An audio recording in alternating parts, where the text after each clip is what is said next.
Devil से शादी part 5। बिस्तर के पास रखे शीशे में उसने देखा वो परछाई, एक काली आकृति, बिल्कुल शांत, लेकिन उसकी आंखें जैसे अंदर तक झांक रही हों।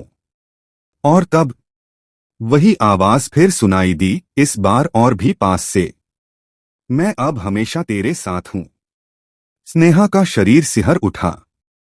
उसने झटके से शीशे की ओर देखा, लेकिन अब वहां कुछ नहीं था।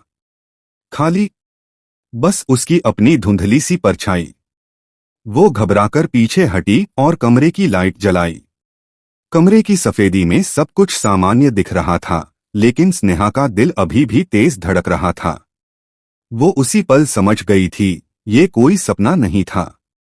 जो कुछ हो रहा है वो अब उसकी हकीकत बन चुका था। उसने याद करने की कोशिश की, पिछले 1 महीने में क्या बदला था। वो रात जब उसकी शादी हुई थी, जब सबने कहा था कि वो बहुत सुंदर लग रही थी, लेकिन स्नेहा को अजीब सा डर लग रहा था। फिर सुहागरात, वो चेहरा धुंधला सा जो उसे देख रहा था, और फिर सब कालेपन में डूब गया था। और आज अचानक उल्टी, फिर डॉक्टर की रिपोर्ट।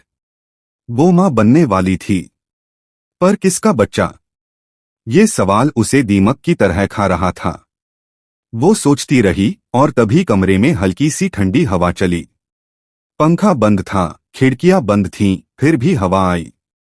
उसी के साथ एक जाना पहचाना एहसास भी, जैसे कोई पास खड़ा हो, बेहद पास।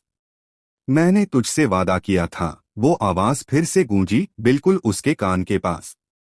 अब तू सिर्फ मेरी है, और वो जो तेरे अंदर पल रहा है वो हमारा है। स्नेहा चीख पड़ी, लेकिन आवाज बाहर नहीं निकली।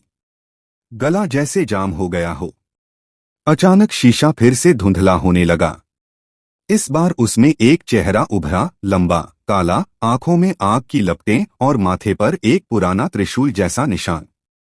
कौन हो तुम? स्नेहा ने मन ही मन पूछा, पर जवाब देने की जरूरत नहीं पड़ी।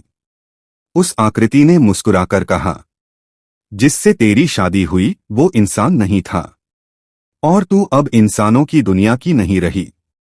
स्नेहा पीछे हट गई। वो समझ चुकी थी, यह कोई आम सपना या भ्रम नहीं था। ये एक सौदा था, एक शादी जो इंसानों और राक्षसों की दुनिया को जोड़ती थी। अब सवाल यह नहीं था कि ये सब क्यों हुआ, सवाल यह था, क्या वो इससे निकल पाएगी? लेकिन एक बात तो तय थी, अब वो अकेली नहीं थी।